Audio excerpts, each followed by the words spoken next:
My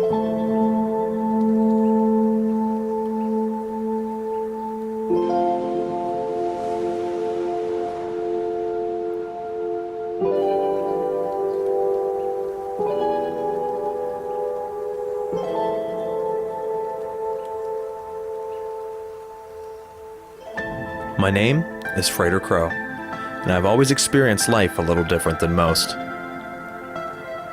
The veil between the spiritual and physical planes have always been thinner for me than that of your average person. Since a child, I've had the gift to see, talk, and experience the presence of spirits and ghosts. I've used this ability to give voice to those that have passed and no longer are heard or seen by the masses.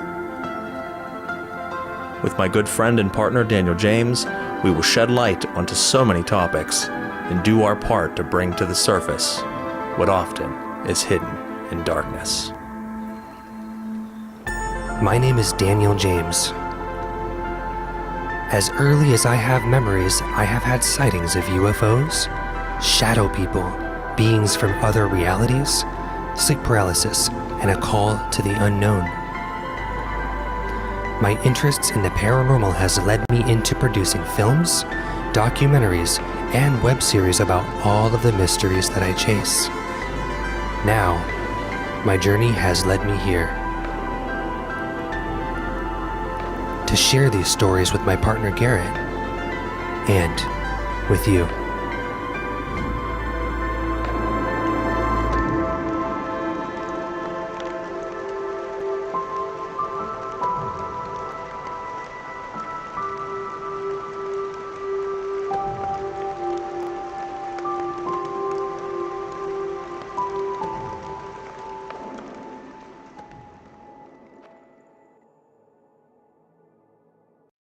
Are ghosts real? Several recent encounters suggest there might be more things in heaven and earth than we can dream of. So are werewolves just a Hollywood creation, or do half-man, half-wolf creatures really exist? Now, tonight, we kick off our Conspiracy Theory Month series, which was a... The legend of the vampire actually goes back for centuries, and it exists in some form or another in almost every culture. In fact, some people believe the first vampire story was in the Bible. Well, for decades, only crackpots and crazy people believed in UFOs. That's what I thought anyway. And then in recent years, it turns out that governments have been taking them seriously all along. Try and clear up an ancient mystery with the help of a prominent veterinarian who says she can prove that Bigfoot exists and that he's related to all of us. New reports, 5 pilots coming forward over the weekend saying they've had multiple mid-air encounters with high-flying, fast-moving objects.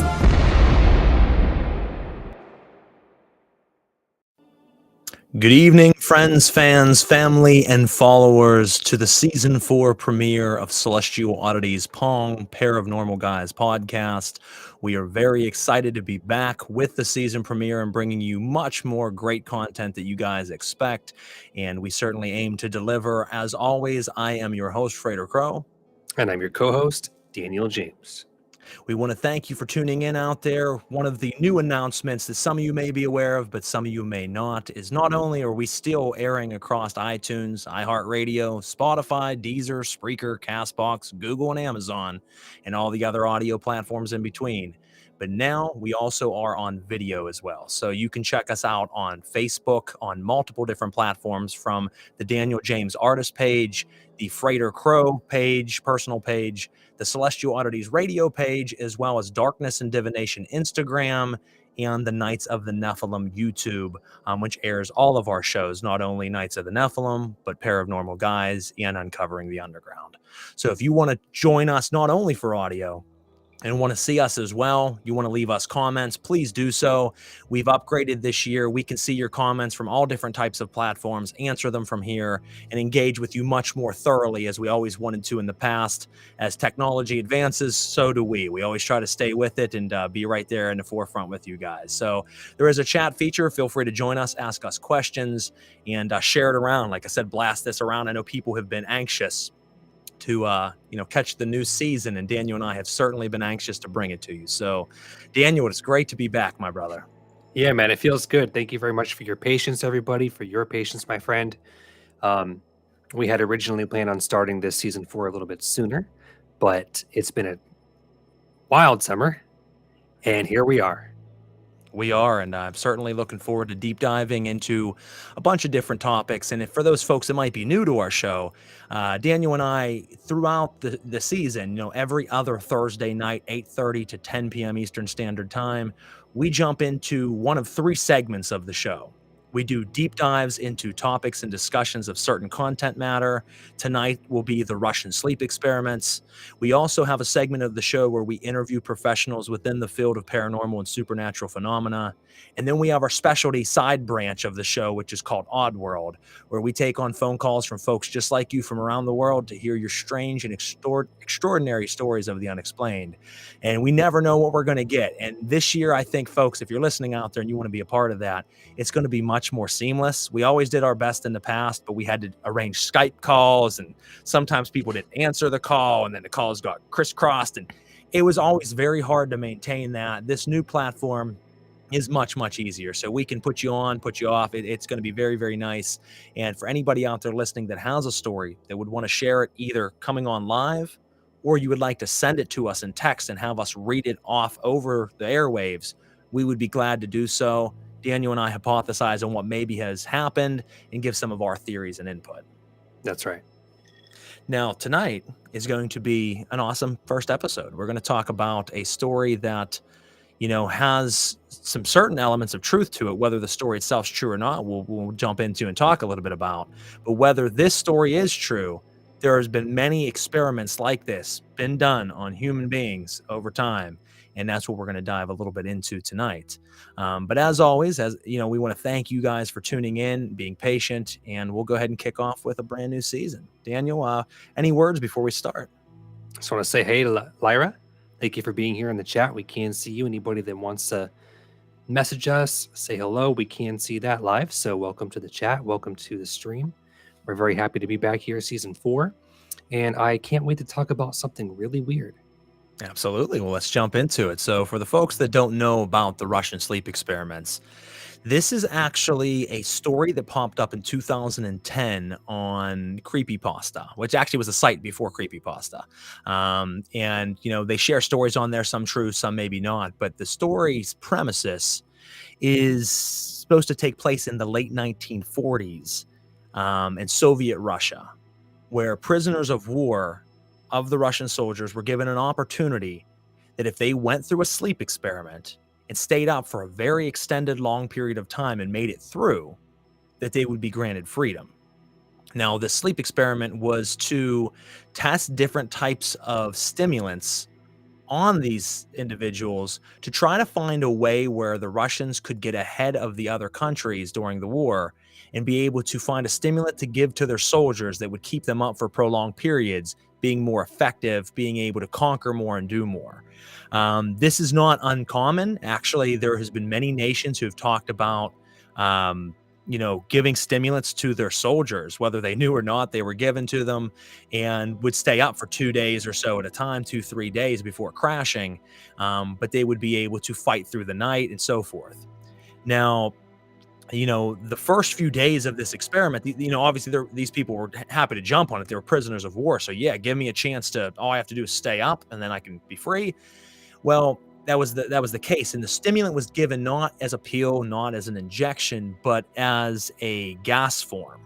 And there was 5 subjects picked total, and they were put into a room that was shut off and sealed. No one could come in or out. They were given enough food for well over a month for all 5 of them. They were given a restroom. But other than that, it was their beds, their restroom, and their food, and that was it. There is some conflicting information of the story because some accounts say that there were cameras, there was audio equipment, and so forth. Other accounts say that there weren't cameras, so I'm not sure, which is the truth. There was a YouTuber that tried to debunk this by saying that there's faults in the story. But one of the faults he said, which I didn't quite understand, is he said that they couldn't have had cameras in 1940 because they didn't exist. Cameras were made in 1880. So right. I'm really not sure what that was about, but he tried. So, the first 3 days were absolutely fine. First 3 days, everything was normal. Obviously chit chat and maybe some weird behavior, but nothing out of the ordinary. The 4-day marker, they all started to, for some reason, tell about violent stories and traumatic incidences of their past. So they were prisoners of war. They've seen a lot of catastrophic things, but for some reason, all around the same time period of day 4, they all started to want to share their war stories and their traumatic events that happened to them as children and things that they've seen throughout their life. 5 days in, they went into a very deep paranoia where they were just kind of paranoid of everything and not trusting one another, not trusting the experiment. As you can see, the grips of insanity are starting to take hold. And I can tell you personally myself, folks, I don't know. And if you're listening out there and want to leave us something in the chat, please do. I don't know how long you guys have ever stayed up, but I've never made it more than about 2 days. 2 days max. 2 days for me. 2 days. I mean, I've stayed up for, going in well into the second day and then just crashed. I can't do it. Like it's fucking unreal, dude. It's unreal. You can take food from me, you can take water from me, you can take clothing from me or whatever, and I can survive for a while. Sleep is the one thing for me that I can't do good without. I mean, I'm the type of dude, if I'm sleep deprived, I become a very different person. I do become you change. I become angry and irritated. Some people, they say it's heat. That's why in certain areas like Arizona, people, get into conflicts quickly because of the heat and the humidity, and not in Arizona, but in humidity in other places. Humidity and heat doesn't do shit to me, but sleep, I will snap out on you. So 2 days in, 3 days, I would be nuts. These guys made it to the 5-day marker before going completely paranoid. Now, they do have the aid of a stimulant gas that's being pumped in, but still, 9 days in, they just started screaming uncontrollably. I mean, just nonstop screaming to the one point where they said the one soldier screamed so long and so hard that he tore his own vocal cords out. Right. Then it was just squeaking afterwards. 12 days, roughly, they believe, they couldn't be seen on the video anymore. And this is the part where they're saying there was video. They couldn't be seen on the video anymore.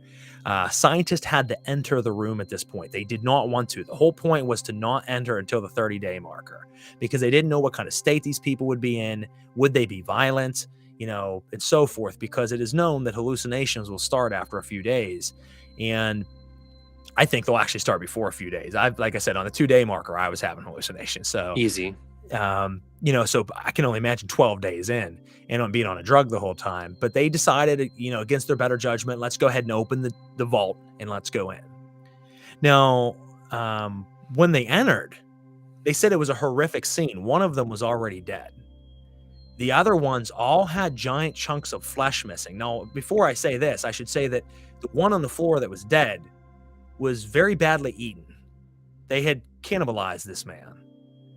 And also themselves, where the story goes, believable or not, they ripped off huge sections of their own flesh and started to pull their own organs out of their body. Right. They were like eating their fingers and stuff. Eating their fingers and playing with their own organs. Now, a lot of people would jump and say, well, obviously that's bullshit because that's not possible and not realistic. Well, in a normal sense, that could be. But when you break the bounds of reality in your own mind, what is possible and not possible is very questionable. When you add in a very toxic and potent drug into that, it changes the chemistry of what your body's capable of. How many videos have we seen where people on crystal meth and crank have been shot 4 or 5 times and just bath salts? Yeah, bath salts where they're able to be hit with tasers and it doesn't even affect them. They're being shot and they're just laughing and running. I mean, it can change the chemistry of what we're capable of. Ultimately, they will die, but it's like a deer. You hit a deer with a car and it jumps up and runs off and you're like, how is that possible? Because when that adrenaline activates in that animal, it takes it to a part where it's able to stay alive after it shouldn't. Humans normally can't, but with the aid of drugs, sometimes they can. Now, after they seen these soldiers at this point, they had to back the hell out and call the other soldiers in. They called in Russian soldiers to come in and kind of contain the situation. Now, 5 soldiers apparently died because once they entered the room to try to contain these 4 remaining paranoid, schizophrenic, sleep-deprived prisoners of war, they attacked the Russian soldiers and killed several of them. So let me interrupt you right there. There's one point I want to actually add. Something that we forgot in terms of like the linear process. So they were actually spoken to and they were briefly interviewed, and the people at that point, if you could call them people anymore, they were actually speaking as if they weren't themselves anymore, and they weren't identifying exactly as their own former selves in terms of like a continuity of their identity. And they were actually saying things like that they wanted to stay awake, that they didn't want to sleep, that in the state that they were in now, they were almost in like a type of euphoria, that they had gone beyond a threshold, a precipice of no return, that being in the state that they were in, desperately, lethally sleep deprived, they were like happy and euphoric. And as they were like, destroying and destroying their own bodies and eating their fingers and stuff and tearing their skin off, they kept talking about how being awake was like this pleasure for them. And it is, so I'm going to get really deep into this later, but I wanted to add that one little note before there was intervention. They did actually express that once they got beyond a certain point, that they weren't themselves psychologically, mentally, or even through their own identity. They were almost like vessels, and that the beings, the entities that were present now in these vessels, they just were like basically like destroying themselves. They were in like a state of euphoria. They seemed like they were in like deep pleasure, and they were in joy that they were in this state at the point before the intervention happened. So that was one note I wanted to add. What's interesting too is they said to them through the speakers, "We have to enter the room now. Be compliant." And they tried to, bluff them. If you are compliant, we will we'll give you your freedom. Mm-hmm. So they promised them freedom if they made it through the experiment. But at day 12, when shit went absolutely wrong, they came through the speaker and said, "If you are compliant, we'll go ahead and give you your freedom now." And what's interesting is the men all said out loud, "We don't want freedom. That's what I'm saying. We are free." Yes, exactly. Yeah. We're already free because they broke the bounds of humanity pretty much. That's right. And then they pumped air, regular clean air, because they've been at this point pretty much only giving them toxic, gas stimulant. And when they gave them clean air, the soldiers actually started screaming. The clean air was like toxic to them. It was vice versa. And what I found very interesting is after the soldiers came in, after they killed several of the Russian soldiers, after they were able to contain them, I believe one of them was killed in the skirmish between the soldiers. So that left only 3 of them remaining. One of them succumbed. They took them into like an operating room to try to patch them up because they wanted to continue the experiment. Once they took them into the room to try to patch them up, one died on the table. The second one, they were able to patch up, but then I believe he attacked one of the doctors or something along those lines, and they end up putting him down. And then same thing with the last one. The last one, as they were operating supposedly, they were putting the organs back inside of him and sewing him up, and he was laughing the whole time. He found it hilarious. They said he was actually looking at the nurse and winking at her and flirting with her. Meanwhile, his organs are hanging out of his body, and the story supposedly goes that she was so disturbed by this because you're looking at this man that should be dead. This should be in extreme pain, and he's laughing and giggling and flirting. So it was very interesting. But one of the things to finish out my portion of the story is what they said. They said, "What are you?" Because at this point, they were no longer looking at them like humans. They looked at these prisoners of war and says, "What are you?" And the response given was, "Have you forgotten so easily? We are the madness that lurks within you all, begging to be freed from the depths of your animal minds." And that was the statement they gave. And I love that. And I think there's something to be said there, because a take that I can give for the folks listening out there is, as most of you know if you listen to past seasons, I am a ceremonial magician or ceremonial practitioner. I'm an occultist, and I work with a lot of different spiritual energies and currents. There's often the debate of, are these entities real, and meaning external from us? Are they internal pieces of our psychological genetic makeup? Are they pieces of the collective unconscious? What are they? And I've always given the synopsis of they're both. They are external currents of energy that lies without us, and through the ignition of our own will and our own unlocking of certain higher faculties of mind, we ignite that substance and we can bring about change internally as well as externally at the same time. But the reason I say this is that there's a heavy belief and understanding that a lot of the demonic spirits that you encounter through ritual are really only dark faculties of your own unconscious and subconscious mind. So you're encountering visually audibly, sensatorily, these beings that for all sense of the purpose, whether they're coming from you or not, they are projected on a material lens, and you're seeing them, you're hearing them, you're encountering them, and they can do magnificent things and cause magnificent manifestations and things to come to fruition in this world. So then you start to say, well, if that's me, that's crazy that I'm able to like split out a piece of my consciousness into this world and then bring it to life. Well, kind of the same premise here of these soldiers. They stayed awake for so long that they broke the rules and the shackles of what it means to be a regular human being and tapped into a zone of their mind that allowed them to become something deep, something dark, something forbidden or forgotten. And that's what emerged. And as they said, have you forgotten so easily that we are the madness that lurks within you all? Daniel? That's right. So, you can still hear me? You can still see me? Good. You just cut out for some reason. You've been good the whole time until just now. Yeah. Can you hear me? I can hear you. All right. So, on that same thread, on that same thought, when I was studying the concept of the secret space program and super soldiers, which we've had an episode on in the past, right? You're breaking up for some reason. That's very peculiar. I've been hearing you the whole time, and your camera's been working flawlessly the whole time, and all of a sudden now everything's freezing just as you go to talk.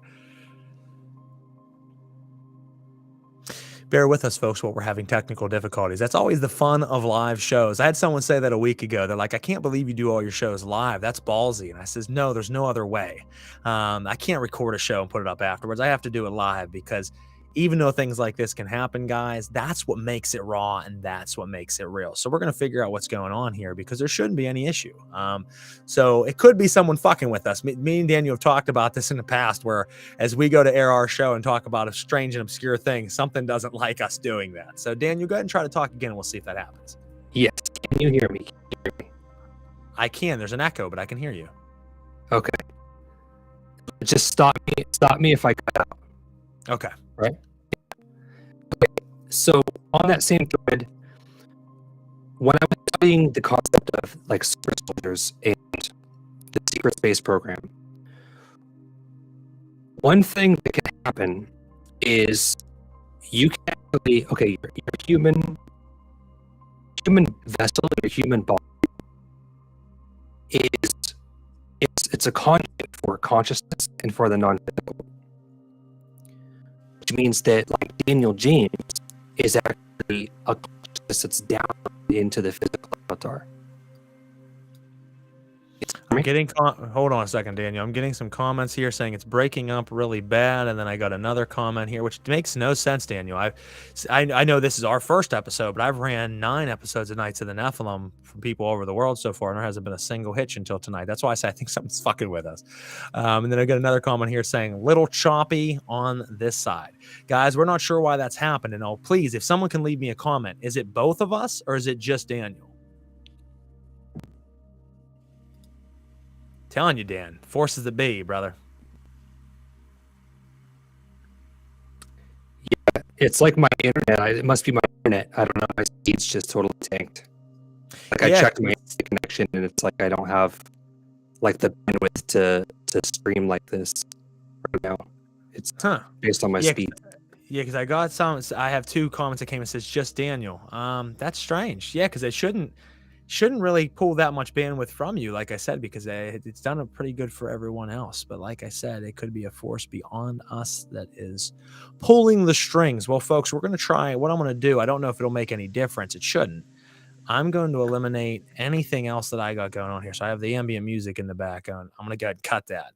See if that helps give any more power to it. I think it might just be on your end, Daniel, like you said. But let's go ahead and try that one more time. Yeah, I'm just looking at my internet feeds. And I also see my connection to the server that hosts our chat as well. So I get something in the evening where I live. I live in a small town. And we have something called network traffic where for like 7:30 o'clock, my internet speed just totally tank. Makes sense, though. You have a lot of people coming home from work, so it like triples how many people or quadruples how many people were like searching Facebook and watching YouTube and porn and everything else. So so much porn. There's a lot of porn watching right now. Internet, yeah, but it's called network traffic, and basically, like the internet companies, they can what they call throttle. So what that is, if they can actually tell what everybody on their network is doing, if they're gaming, if they're streaming video like this, or if they're just watching Netflix, they can tell what the draw is. And live streaming is one of the biggest draws. So they'll take your internet speed and throttle it for people that are streaming like Netflix and Hulu and Amazon and stuff. We could try one thing. And I heard you pretty good there. There's a couple little breakups, but I heard you. Wonder if we could try something, folks. And I bear with us out there. If you're hearing it and you're saying there's some technical difficulties, give us a moment. Daniel, I hate to say this. Let's try something. Because, yeah, it is actually, I'm looking right now. There's a panel I just opened up, and it shows the connectivity of us. Like right now, I'm on 5 bars. You're on 1. Right. So if I go, I think you might only be able to do it from your end. There's a way of only coming through audio, I believe, and cutting the video. I hate to say to do that, but for tonight, if it's not working, maybe you can cut your video and only be audio. I don't know if that would still work, and it might cut down because obviously video pulls more than audio does. I don't think. I don't think I can do that. Yeah, I don't like doing anything else in my house. Like a draw on my internet from my house. The thing is the network traffic. Just from living in a residential, my internet provider throttles the internet, so because I'm streaming, it probably choked me out. Well, let's try this real quick. If I click this, that's only for me. It doesn't do it for you. Well, shit, I was going to say I can maybe try to kick off your video just while you do the talking portion and then bring you back on in between. It's a little odd, but when I click the video thing, it only kicks my video off. So I'm still on audio-wise, as you can see, but I'm not on video-wise, but it doesn't let me do it for you. Let me try one thing as well.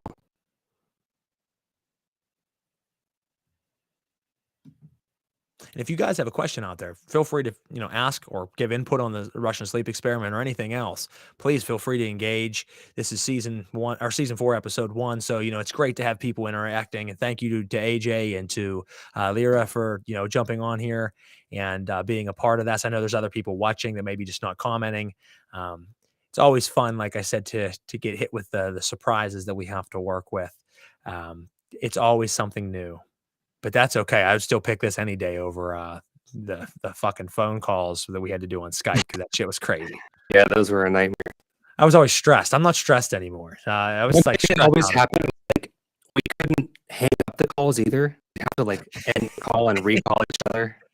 Yeah, our caller would be done, and we'd be like, all right, we got to end the entire call. And I'd have to cut Daniel off and the caller off and then call them back. It sucked. I never have to do that again, which is really, really nice. So thank you to the techies out there that have created such platforms like this.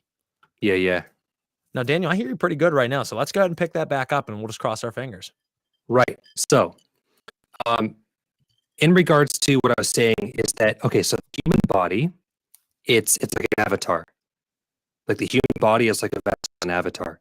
And that means that we're actually downloading our own consciousness into the body, from another realm, in a sense. So, if Daniel James is downloaded into my physical body, then there are actually things that you can do, or things that can be done to you, that will actually fractalize your mind. You can actually break the mind and break the connection that you have from your consciousness to your body. You can actually fracture that, like fracturing. And this is often done through people who get extremely intoxicated. You're on heavy drugs, psychedelics. Oftentimes, people who abuse psychedelics and plant medicines can happen to them too. But specifically, in the secret space programs and the super soldier programs, what they can do is they can fracture your mind and partition your consciousness. And they do that through a variety of different things, like sleep deprivation is one of them. Sleep deprivation is one of them to fracture the mind. But also they use, forced use of psychedelics, certain drugs, trauma, unfortunately, physical trauma that puts the body into such sort of an sensory overload physically, can actually fracture your mind, and they can create partitions. So this moves your consciousness out of the vessel so that something else can come in. Or alternatively, instead of something else coming in by fracturing the mind, but they can also just create partitions where multiple versions of you are almost like a hard drive that's partitioned. Multiple versions of you are actually in this, in your vessel, which is just an avatar that supports consciousness, like a machine that you can download consciousness into. So what my theory is that they actually traumatized the soldiers so much that they created what's called as mind fractures, where basically they broke the person's consciousness and separated it from the physical vessel. And whoever those people were, whoever those soldiers were, before they went beyond a certain point into this experiment, I believe that they were mind fractured, their consciousness left, and when the consciousness leaves, almost like a resident, like an inhabitant into the vessel, then the vessel still, if it's not dead, it's open now. It's open real estate. So if a physical person, their consciousness leaves the body from trauma or sleep deprivation or psychedelics or drug use, intoxication, anything that can break the consciousness out of the body, and the body still lives, that body is an empty vessel, and anything that knows how can just walk right in. It can step in. And I think that when someone is going through an extreme amount of trauma, which is what that amount of sleep deprivation is a certain degree of trauma, I think they mind fractured. I think their souls, their consciousnesses, they left, and those vessels were probably targets. They were probably beacons for certain entities, astral parasites, whatever people's definitions are. But there are all kinds of things like that that oftentimes prey on people that are in states of trauma and can literally, for lack of a better term, possess them, which I would call this type of possession. I would call it less of a possession and more of like a walk-in type of idea, where the soldier's consciousness left from the sleep deprivation and the trauma that their bodies went through. The spirit goes to a certain point where it can't take it. It's almost like dying. So the consciousness left, then that body, in a sense, like an invitation, that body then is an open vessel for anything that knows how to inhabit it, how to take it over, how to step in, how to walk in, how to possess it, how to download in there. And so those beings that the scientists were then communicating to after the what I call like a mind fracture happened, those beings were other entities that stepped in, that possessed the vessel, that took it over. And that's why those beings were, for lack of a better description, consuming themselves and creating self-harm, causing physical pain, which for them was a type of pleasure, and then expressing that they really enjoyed the sleep deprivation, that they felt they were sort of like at peace with it and they were enjoying it. Their characters changed, their personalities changed. They certainly weren't themselves. Because I'm speculating here, but I believe that entities from another plane just saw those vessels open, and they were already of a frequency match in terms of like vibration attracts like vibration. Those people, those soldiers, those vessels were already so traumatized to a point that they were only going to, I mean, we're not attracting fucking angels here. Let's be honest. That sort of vibration, that sort of state of being, that state of trauma only tends to attract a certain type of entity, a certain type of being.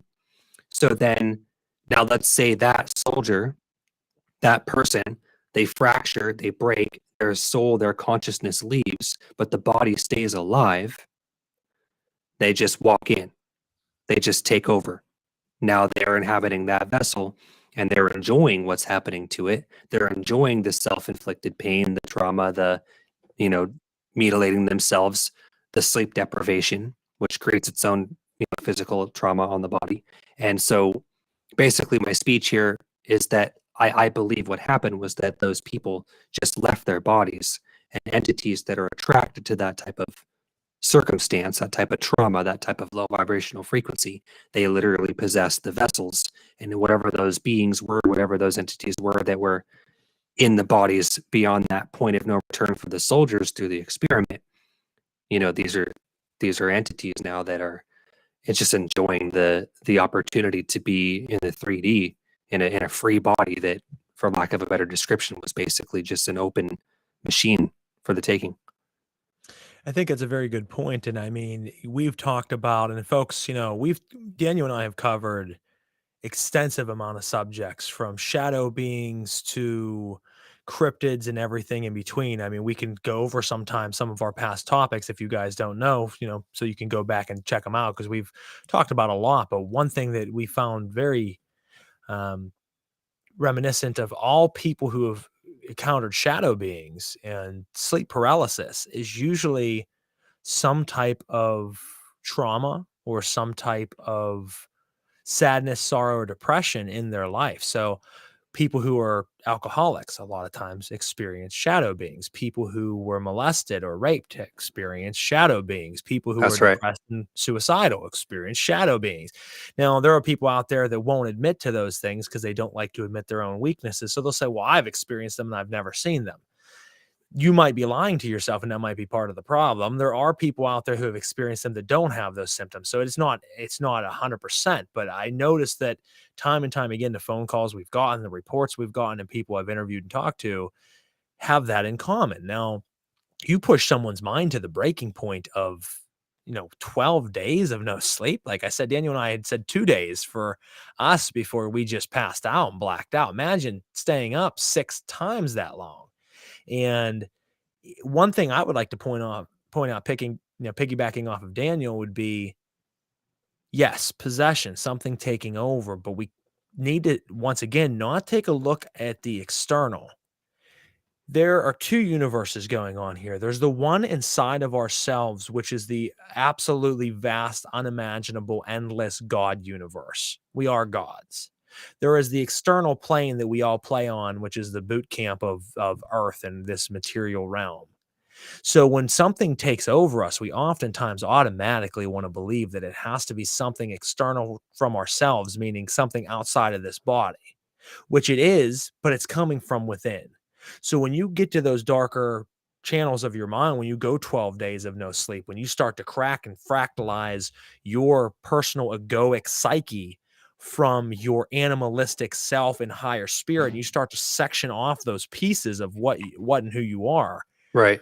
Pieces awake inside of you that are very different than what you would distinguish as yourself, but might be lower vibrational pieces of yourself. As I mentioned, prior to this, that demons a lot of times are fractals of ourself. Now, they might be very independent of us. They might hurt things. They might hurt you.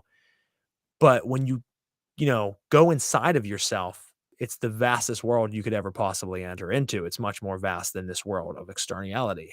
So we have to look at that as Daniel said, these beings took over, these soldiers. They pushed back into themselves their ego, who they were, their character. And there's different stages of possession. And we're not going to go into all that tonight, but there's different levels of possession. And as a ritualist and as someone who works very much with darker spirits, I do allow self-possession of different entities where they will overtake me and they will actually have control of me, but I still am there. But you're pushed back to different degrees of self where they might be operating through you, but you are still there.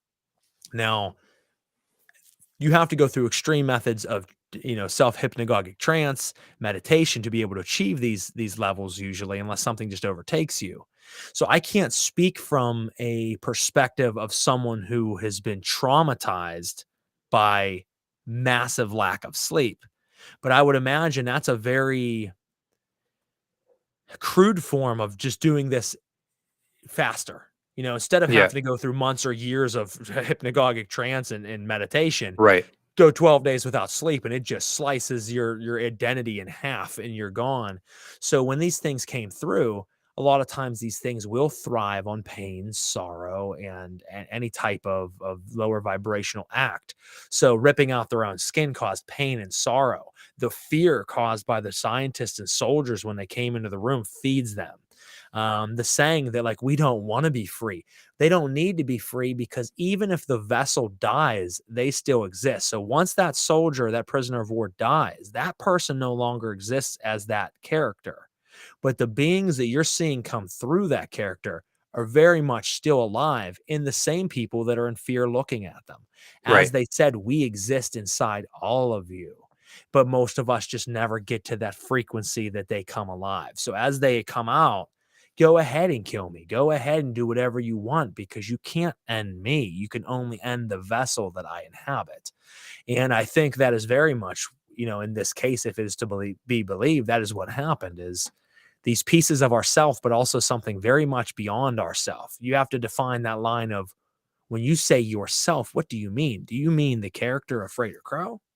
Or do you mean the essence of really what I am beyond the flesh? Because I'm Right. something so much greater that inhabits everything in existence, the God force. So, I mean, it's a very interesting subject and topic. And as I said at the beginning, whether this is true or not, this specific story, it's very much true because someone could say, well, this is bullshit and it never happened. Maybe this specific tale where it gives details of 5 men and their organs, maybe that didn't happen. But let's take a look at Nazi Germany. Let's take a look Right. at the concentration camps. Let's take a look at Hendrik Heimsler or whatever the fuck his name is. I can never say his name right. I always mess it up. A very occult general of the SS who, Himmler, he loved occultism. He loved experimentation and he used human beings, prisoners of war, as his own science experiments to test out all kinds of crazy experiments. So to think that putting men in a room and seeing how long they can go without sleep is like insane, that's just the tip of the iceberg.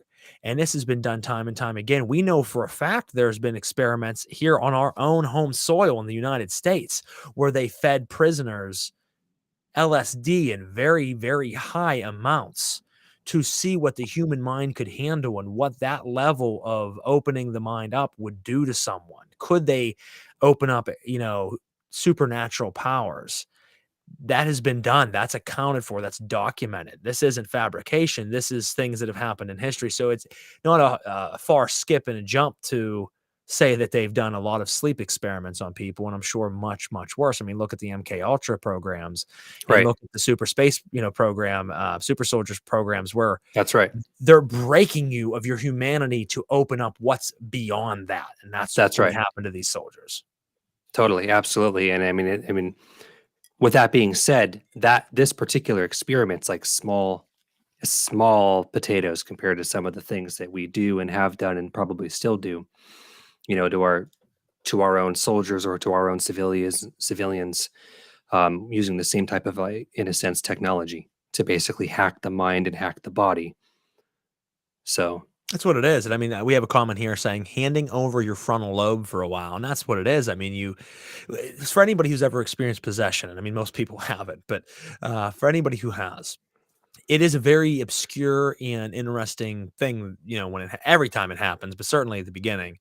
And you are still very much seated inside yourself, but you take a back seat. You're no longer driving. You just go climb in the back of your car, and now someone else is driving, and you're watching. You're still there. You can still yell out. You can still slap the driver and say, "Hey, you're going the wrong fucking way." But you're no longer the one holding the steering wheel.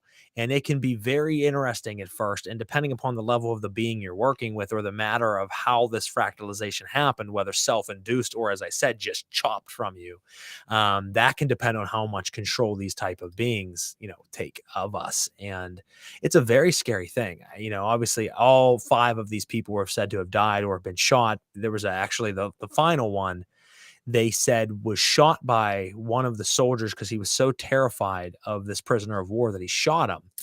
And the prisoner fell back into a table and just started laughing at him because Mhm. it didn't even affect him. And then he shot him a couple more times and then killed him. But once again, just like heavily drug induced, people out there who are on crank or on bath salts and different things, they do take bullets. I've watched videos of people taking multiple rounds and just keep running like it doesn't even affect them. And that is terrifying, folks.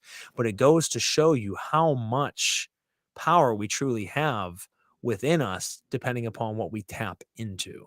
Let's Right. take a look at some of these comments here, and I've been throwing them up on the screen, but I'm going to read a couple off because we have several came up here.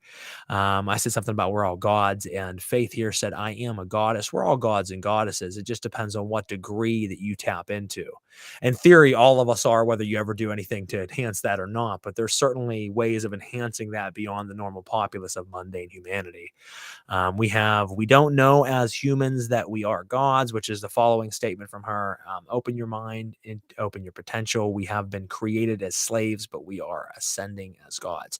We are, but there's multiple levels to that. Like I said, and I'm a person that believes we should experiment with how deep we can go into our own mind, but in ways that are a little less severe, but not necessarily. I mean, some of the methods I use are pretty intense, but I'm not going to stay up for 12 days, folks. It just isn't going to happen. But I mean, that goes to show you why in the grimoires do they talk about a specific, and I've talked about this, ad nauseum, about the fact that even though I am a devil worshiper and even though I practice dark arts, I follow the grimoire guidelines, which a lot of Satanists and devil worshipers will cast out and say that's bullshit because I don't do these practices. That's more of a Christian thing. No, it's not. As David Rankin and I talked about on a recent episode of Knights of the Nephilim, there's reasons that before you summon these beings or summon aspects of your deep subconscious, Right. that you will purify. You take a purifying bath of certain salts and things, that you fast and don't eat for a certain period of time, that you abstain from sex and from ejaculating for a certain period of time, that you, and this, we didn't talk about this on our show with me and him, but there are other grimoires that talk about instead of getting well rested in sleep, they talk about the opposite. They say that for a week prior to ritual, you should only get 3 or 4 hours of sleep every night. So by the time you perform ritual, you are tapped into some type of zone of your mind that no one else can tap into, but you're purified. You're tapped in. You saved up the dragon force energy of sexual energy inside you.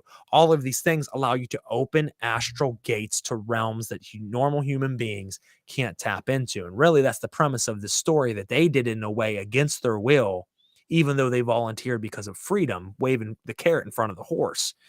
They were never going to be given freedom. Even if they would have made it to 30 days, they would have shot them at the end and buried them. Oh, easy. Yeah. So, I mean, that was like a given. They were just dumb to think that they would ever be given freedom. But, it is sad that these type of things happen. Right now, folks, I hope you know, and I'll let Daniel, say anything he would like to say. Right now, as we are having this show, and Daniel and I are just, jamming out on our conversations and what we believe, and while you guys are leaving comments and listening in, there are individuals locked in chambers right now as test subjects, having horrific things done to them by other individuals that are using them as science experiments. That's happening right now as we speak. And that is sad, but that is the grim reality of this world. And that'll always be the grim reality of this world. So we need to take a time to appreciate that, not say it's a good thing, but appreciate the fact that, we are where we are and that you have the freedom that you have, and that you get to choose how you tap into those deeper aspects and not have someone do it for you. Right. I agree. And, similar to the protocols, we'll call them protocols that you have before going into any sort of like exercise or invitation, for channelers, like I can channel, I know how to channel. I used to be a channeler. But it's a similar thing where you're inviting the consciousness of another being or another entity or another aspect of yourself into the forefront. And you're allowing it to use your physical vessel as a conduit to express an alternate consciousness, an alternate entity through. And, most channelers who know what they're doing and care about their bodies and their safeties and want to have a positive, holistic sort of engagement, they'll do a cleansing protocol. And whether it's sort of like a rhythmic breathing or a series of visualizations, a lot of people work with crystals or minerals or grounding techniques. Everybody has like a type of protocol that they would do before they allow their physical vessel to be used by another entity to bring through another consciousness. So I liked what you said about, that sort of exercise, almost like a ceremony that you have working up to a ceremony. Like we had a comment here that Lyra said, the sacrifice, that sort of action, that exercise of all of the things you do in your protocol before you work with that being or that entity or that current. I can appreciate that because, like I said, for channelers, although it only takes maybe a few minutes for us to cleanse and prepare, we all sort of, in a sense, have that sort of exercise to prepare us, to work with spirit. Well, it's really So like that was cool that you mentioned that. yeah, it's like we're tuning forks. Right. We are receivers and projectors of frequency, as you and I have talked about, extensively. And sometimes to get your tool, your vessel, your body, your mind to a certain frequency, you have to do certain things. Right. And as you said, a lot of times if you're working with an angelic being of sorts or a very high divinity, you have to be very pure. I mean, this isn't That's like right. once again, people are like, it's Christian belief. No, that's not. That's just how things work. Right. You're working with something higher, you have to elevate your frequency. It's just fucking common sense. But when you want to work with darker things, and that's not to say that certain daemons or demons that you don't have to be very in tune to do it, but we're not talking what came through these prisoners of war wasn't like your Ashmodei or Belial or these other type of king demons that people recognize.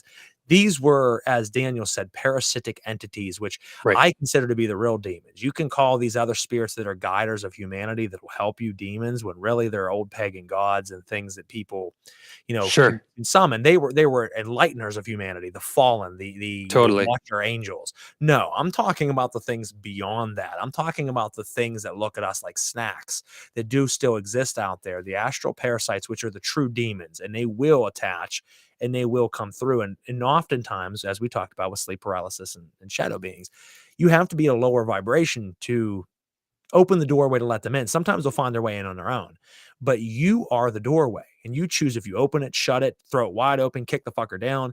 And a lot of times, people who do extensive drug abuse, if you're constantly high, you're constantly drunk, and you're just abusing the shit out of your Right. mind and body, you are a wide open fucking doorway. You're for all these creating a vibrational frequency that they're attracted to. So I actually want to touch on that real quick, just do. for Lyra and Faith.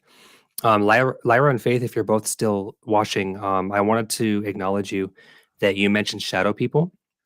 And one thing I wanted to just remark on what Frater's saying is that shadow people are they are an entire race of beings, just like you and I, just like humans. They have an organized civilization. They have buildings. They have structures. They have transportation. They have a way of life. They have a sustenance and a food source. So the shadow people, like I mentioned, they are a total species. Okay. And they just so happen to be a race of beings that are attracted to 3D or third density beings like us that are in a lower vibrational frequency. So, like Frater said, if you're somebody who's, abusing drugs, somebody who's drunk and high all the time, this more often than not can create a sort of negative lower vibrational oscillation in your frequency. It doesn't necessarily lower your consciousness, but it lowers the vibrational rate of your 3D reality. And generally speaking, when you're in these ranges, right, you're having more negative emotions, fear, anxiety, stress, anger, hate, self-worth problems, guilt, remorse, all of these words that I'm using. These are measurably lower vibrational frequencies than that of love and joy and gratitude and appreciation. Those types of energies, those types of emotions have a frequency to them. So the shadow people, like I mentioned, they are a structured, organized race of beings, just like humans. They just exist in another frequency. They exist in another version of reality that we don't perceive with our 3D senses, but they're still there. They're still very real, just like you and I. And the shadow people are oftentimes seen in places that have had a history of trauma. They've had a history of, tragedy, and they generally do sort of hang around people that abuse their bodies. They're in toxic relationships. Maybe they're having a really negative, hard week because work, your car broke down, you're having medical issues, whatever it is, it puts you in a negative vibrational frequency. Those people tend to see more shadow entities. They tend to have more nightmares, encounter more, sleep entities that tend to sort of prey on people who are in a lower vibrational frequency when they're sleeping. So I just wanted to acknowledge you both in the chat that I appreciate the comments, and that the shadow people, a lot of people don't know, because for lack of scientific definition, they are a real race of beings that exist, and they do tend to hang around people that are having lower vibrational circumstances in their life. They are, and they also can appear outside of dreams and outside of that as well. I've seen them, and I'm not someone who's depressed. I don't abuse drugs. I don't drink to excess or anything of the sort. I've actually seen them in investigations of very paranormal hotspots where sometimes ghost folks can take the form of a shadow, so that's different. There's shadow beings. I've seen beings that were specifically of that race that have for some reason or another came into our world and decided to stay here. Now, before we go much further, I want to read some of these comments here. We have a friend of mine told me a story about a woman who was supposedly possessed by this parasite, claiming to be a Leviathan. When she told me that, I laughed. Lying parasites, they want fame. And that's funny that you say that, the Black Magician, because I was actually going to make a comment on that. So let me come back to that in just a second. Let's read some of these other ones because we have several coming in here. And this one says, and that's why some abuse drugs to connect. The problem with that is that they get to a point where they feel they cannot connect without the drugs. And that's the problem, is that's a fallacy. They might use drugs to connect, but you don't need to use drugs to connect. And people will fall into that loop that I need it, I have to. That's right. And that's a problem. I seen a post earlier from someone who I respect online, but he was saying that, you know, any religion that tells you that you can't follow the 7 sins and still reach divinity is a liar, saying that you can indulge in all 7 sins and still reach divinity. And while you possibly can do that, you have to know your own boundaries. And I don't believe anything in excess is good. I don't believe sex. I don't believe booze. I don't believe drugs. I don't believe lying, cheating, stealing, anything. If you want to do that, that's fine. But anything that you go into an excess of life is a mundane human faculty meant to hold you down. They were Right. natural born into the fabric of this reality matrix to hold you from reaching your ascension of a higher being in a higher vibration. Sure, go out and have fun, indulge, drink, fuck, have a good time. But you got to know your limits, because if you're doing it every day, every hour, you're not focusing on the thing you should be, which is yourself and ascending. So that is, Lear, that is definitely something that people fall into, that pit. Now we have another comment here that says, I don't know what the hell I just did.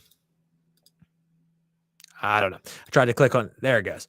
It says, I'm going through some horror movie shit and I need a reading. Does anybody out there do readings? I get asked constantly, Faith, if I'll read for people. I don't. I read every single day, but I don't read for anybody but myself. So I can point you in the direction of some of my friends who do and are very good, but I myself do not do readings for others. It's just a personal thing. There's only about 2 people in this world that I read for. And unfortunately, it's not open to the public.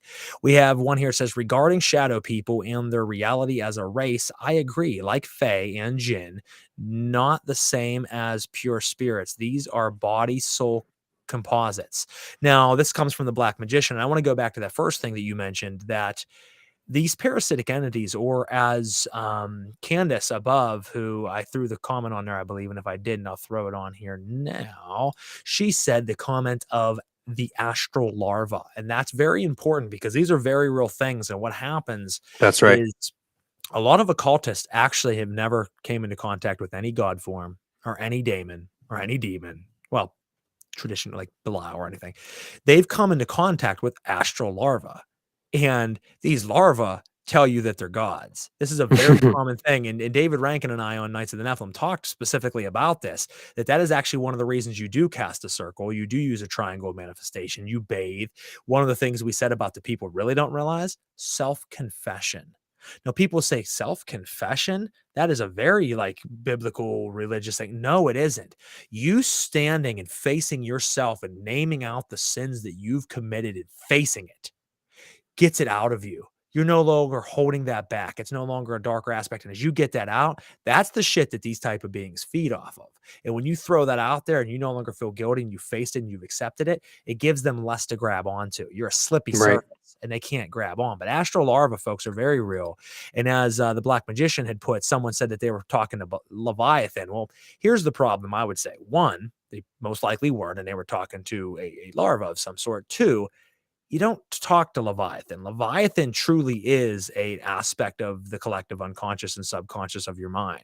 Unlike some of these other entities that can take shape as a being, you might conjure Leviathan and he shows up as a being. But let me tell you, Leviathan is symbolic of the darker unconscious mind. That's what Leviathan has been given, a form and a name. All that stands for, folks, is the dark recesses of your mind. Leviathan's not a being. If anything, he's an egregoric being because people believe he's real, just like Lucifer. But he is just a construct. Now, we have some other comments pouring in here. Regarding, we already read that one. I'll embrace the shadow, folks. You should embrace the shadow. Shadow work's the most important thing and most powerful thing you could ever do. If you can't accept yourself and face yourself, why face anything else? Alephus Levy. People don't read The Doctrine and Ritual of Transcendental Magic. It's one of the best books that's ever been written, Black Magician. Alephus Levy, as anybody knows who follows me, is my top 3 best writers of all time. I mean, for me, it's Alephus Levy, Manly P. Hall, and Aldous Huxley are the 3 absolute fucking geniuses. Now, I would go into Paracelsus and obviously Plato and Pythagoras and people like that as well. But those 3 specifically for me have really changed my life. If you can't face yourself, what makes you think you can face God? Well, that's what I was just saying, Larry. If you don't face the inner aspects of yourself, you're always going to hold yourself back from your full potential. You have to unleash those sides, whether you do it through meditation, through yoga, through ceremonial magic or ritual magic, through pagan practices, whether you do it through hallucinogenics. That's a great way of doing it. I'm a big advocate for plant medicine and using psilocybin mushrooms and things like that. Even though these ones here, folks, don't let me mislead you. That's not psilocybin. That's muscimol. That's the Amanita muscaria fly agaric toadstool family. But that is also the fruit of the gods. And that's actually what you're staring at behind me. For those that don't know, that one right there and there. It's really hard to do that backwards. That's Jesus Christ. And what people are like, what do you mean that's Jesus Christ? What people don't know is Christianity. And this isn't a theory. This is true. Before Christianity became what you know Christianity as today, originally, Christianity was about the fly agaric Amanita muscaria mushroom that God gave himself unto himself and sacrificed himself so that they could reach and find themselves. That was the mushroom. The mushroom's also a symbol of phallic worship, of the divine penis, of the spermazoa coming out, the rain falling onto the womb of earth and growing the fruit of the gods. It's all through the Bible. People just lost track of it. And that's actually what the original religion of Christianity was hallucinogenics, and was finding ways to touch into the fruit of the gods. And the manna in the desert that kept Moses and all of his people alive, that every day they woke up and found the bread of the earth, the manna of the gods that allowed them to communicate with Yahweh. What the fuck do you people think that is? That was hallucinogenic mushrooms in the desert. But that's a whole different topic for a whole different time. But I just wanted to say, for the people out there saying like tapping into this higher consciousnesses, that is in fact what it is we're looking at. And we got a comment coming in, says mushrooms are my way as well. And I'm not saying it's the only way. I'm just saying it's a very potent one. If you can't face yourself, what makes you think you can face the God? We read that one. So thank you, Lyra. Now, I think that kind of wraps up our episode. We and Daniel will talk a little bit about what we've been up to since our last endeavors together. But we want to thank you for checking out the Russian Sleep experiments. Let us know what you think in the comments, whether it's now before we end the episode, or anything else you want to know from us, or it's later on, and we can certainly contemplate on that and bring it up on another episode. We are so happy to be back, guys. We're sorry for that little snafu earlier with technical difficulties, but it's been great since then. Like I said, it might just be someone fucking with us. I have some type of agency out there that does not like us. Oh yeah. Doing. That's not even a theory, folks. That's a real thing. We've talked about that before. But no, we've been busy. Even though you guys haven't seen us, we've been busy with things. Daniel, I would love to hear what you've been up to the last 6-7 months. Yes, brother. Thank you. And so with my social media, it's like I love to create content, and I love to share, and I love to make my art. But it's so weird that I walk this fine line between like doing and sharing, right? Because I think a lot of people overshare. And I have this theory too, as we talked about certain entities and certain astral parasites, that like oftentimes when we overshare what our work is, what our craft is, what our art is, it can oftentimes be sabotaged. It can interfered with beings that know how to prey on star seeds and entities that are of a higher frequency. can be interfered with to lower their vibration. And so I feel like I don't talk about what I do as much as I like to just do the thing. So I appreciate the platform and to have a chance to share. I actually run a full scale videography service, and I think that this has probably been one of our busiest summers of our being in business, which is great. So I work full time, creating content and telling stories for other people through the medium of video. And if you guys have had the opportunity to see, say for example, the Paranormal Guys podcast sort of short film that we screened at the beginning of this episode, and you can find that on YouTube. But I do things like that full time, and I make things like that for other people as well. It's actually a service I provide. So we're grateful to be working full time, just producing content and telling stories for people. And another thing that I have been talking about, this is so cool too, Frater. I've been talking about this since probably maybe season 2 of our show. Yes, a couple of years ago. I know what you're about to say. Absolutely. The movie. So I'm a filmmaker, I'm a storyteller. And if anybody listening is new to me, new to my content, I work with extraterrestrials. So Frater has his beings and entities and currents that he works with. I work with ET consciousness. I work with off-planet races and civilizations. That's what I do. And so as a filmmaker, and film and video being my medium in terms of how I produce my art, I try to work that sort of being an extraterrestrial ambassador into my films. So I've been working on this movie for so long that I used to tell Frater about it as a friend of mine as just something I was excited to do someday. Then we started doing it, and now I've been shooting this movie. It's sort of like a dystopian sort of cyberpunk type of idea. I've been shooting it for over a year now, and we're just about to wrap filming finally next month in this October. We're shooting the final scene. And ever since the production of this film, it's actually evolved into being a 6-episode web series.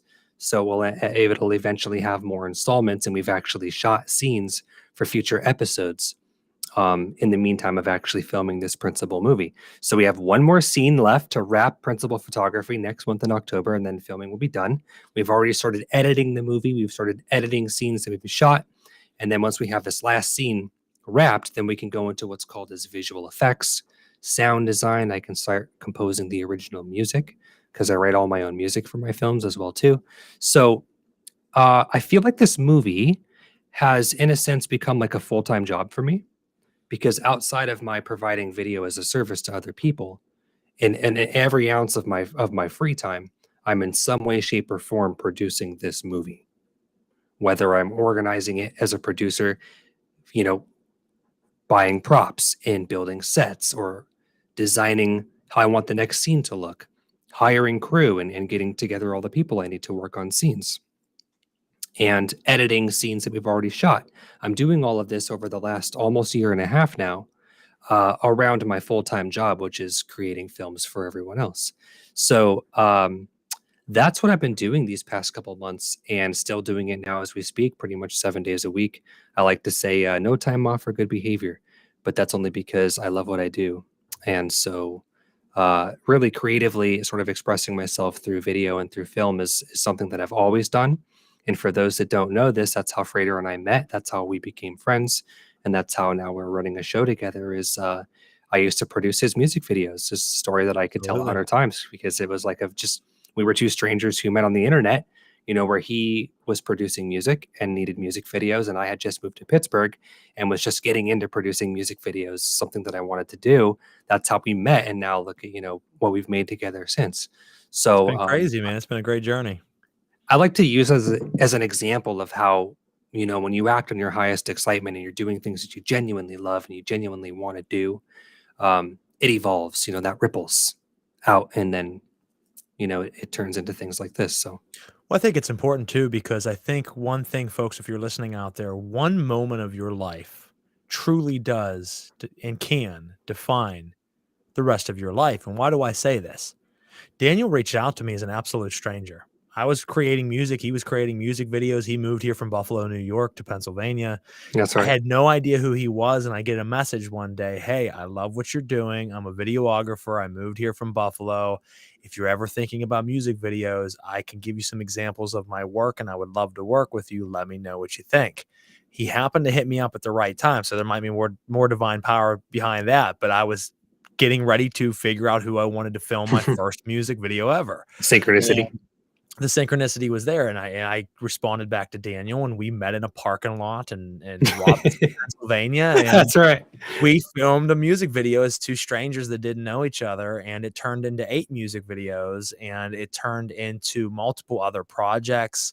It turned into a paranormal or cryptid documentary that we put out 2 years ago. It turned into the infomercial or commercial that you see at the beginning of this show, and it turned into the last 4 or 5 years of Pong, Paranormal Guys, and it's been, That's right. dozens upon dozens of hours of conversation into the paranormal and metaphysical. And, so many of you have found us. So many of you have reached out, and I want to thank all of you.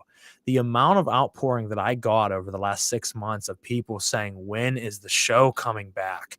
Where are you guys at? I love what you do." People I've never come across. I just got a comment or two a night or two ago that said, "I love you guys, and I listen to you every day going to work." And it was from a woman who added me that I thought she added me because of the occult. I had no idea she knew who it was.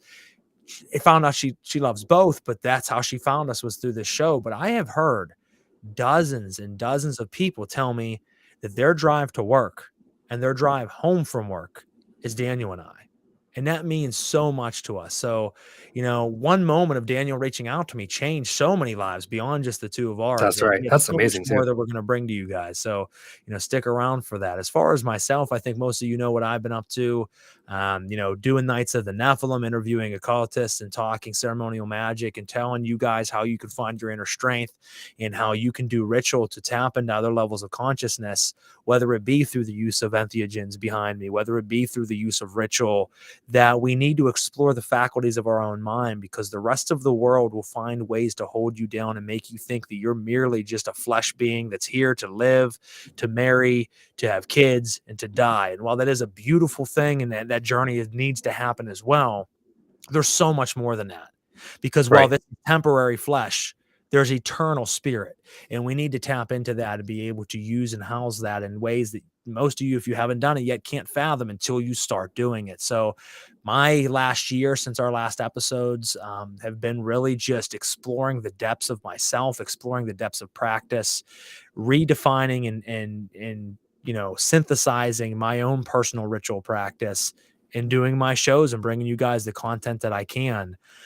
So thank you guys for the love that you share. If you haven't checked out Daniel's work, make sure you check out Tragic Hero Productions, check out what they do. The music videos, if you haven't checked out Skippy Ickham, I don't really rap anymore, but for a very, very long time I did. I have 7 albums out, 8 music videos, several battles. If you like gritty, horrorcore, underground, brutal lyricism, I Once Upon a Time was pretty good. So you can check that out and check out other videos by Daniel and his short films, and check out, his project that he just was talking about that he's about to release. It's going to be a good one. And it's been his passion project and his dream for many, many years. And it's about to come to fruition, and we all need to support that. So thank you guys for allowing us to do what we love. Last couple comments before we jump off here. We have Tara saying, "Hey guys," we have, Tara saying, "You guys are awesome." We have a comment I threw up earlier but didn't get to read. It says, "The most horrifying, beautiful journey engulfs yet connects." And it does. I do things that are frightening and most people would shit their pants, but I thrive within that horror. And through that horror, I connect to conscious levels and get downloads that I couldn't imagine not having. My life is spent in an obscure bubble that has been very fruitful for me, and I couldn't have it any other way. It's been great to watch this grow over the years. And then Skippy Ickham was dope. Thank you, AJ. You have been a big supporter of me, brother, and I want to thank you for all the shares, all the love that you personally have shown. If you don't know who AJ is, check him out. He does underground horrorcore, hardcore rap as well. And make sure you support him and support anybody out there doing what they love to do, as that is very important. As I've always said, you all are the lifeblood of what keeps us doing what we love to do. Other than that, guys, Daniel, any last words before we close out tonight?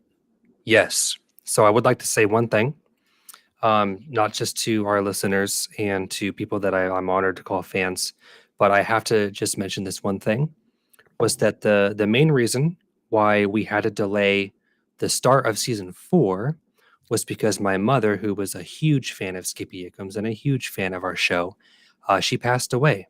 So my mother transitioned, and I can honestly say that my mom had listened to every single episode, sometimes 2 to 3 times over, of our show. And I had to take care of her and help send her off for her transition into the next phase of her journey, which was ultimately why we delayed the start of season 4. So I'd like to give a shout out to my mom, who was a huge fan of our show and loved everything that we did together and everything that we did just as individuals. So big thank you to my mother for listening. And thank you to everybody that's here with us now in this moment. And the last thing I also want to say, as we go into season 4, this is also, Frater, we need to figure this out, okay?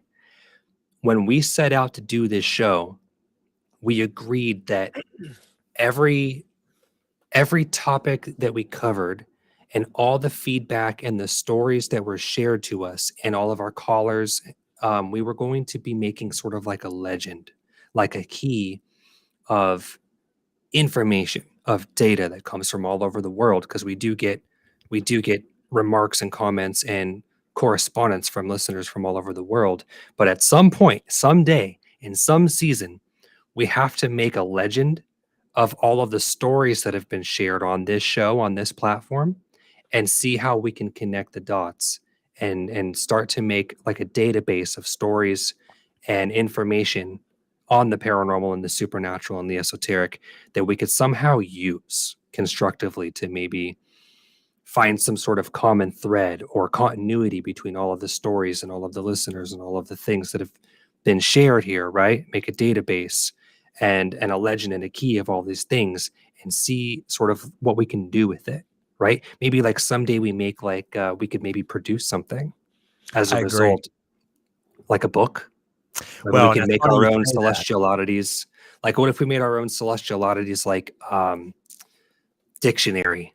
Yes, that's actually what I was going to throw out to you when you started to say that, is that I had the thought of you and I writing a book together jointly where we go through, and it is almost like a dictionary style book where each chapter, so to speak, is a different thing. Shadow beings, Yeti, organism 46B, the man from Torrid, all of these sections, and it just be the book of supernatural and paranormal phenomena of some sort. And each as expressed by the PairOfNormal Guys. Yes, and expressed by the Paranormal Guys. And we go over and you and I synthesize down each chapter of what we talked about, what was shared with us on phone calls, because some of our topics have been talked about by people who maybe never even heard that conversation. That's right.